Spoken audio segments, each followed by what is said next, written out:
Now to a crime alert. The Kent County Sheriff is warning parents to be extra vigilant after two separate incidents of suspicious situations involving adults and children to and from school. 13 on your side's Callie Lichter spoke with authorities about what happened.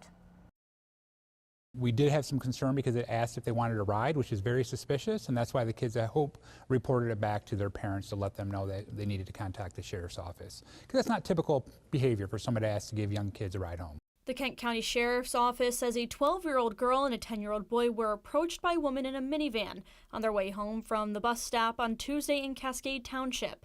The female didn't make any threats at all, but just asked the kids a couple of questions and then went on their way and kind of followed the kids for a short distance after the conversation had occurred. Even though the woman only asked them if they wanted to ride home, the behavior is concerning, says Under Sheriff Brian Muir.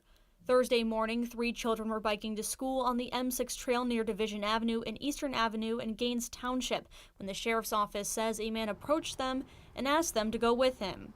The children were able to find a safe location and call authorities. Despite the similar incidents, Muir says there is no connection between the two. One was a male, the other was a female that talked to these students.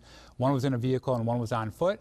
But again, we expected the community to have some heightened concerns about kids being talked to, so they reported that information. Because of the heightened awareness, Muir asks parents to make and review safety plans with their students. What we do ask is maybe have a route that your kids take and then talk to them about that route, of where there's some options for them to go if they are confronted by a stranger or don't feel comfortable with the situation. So that open communication before they establish a route to and from the bus stop or to and from their school is probably the best way to make sure the students are prepared when they're confronted with a situation like this to get where they feel is safe for them.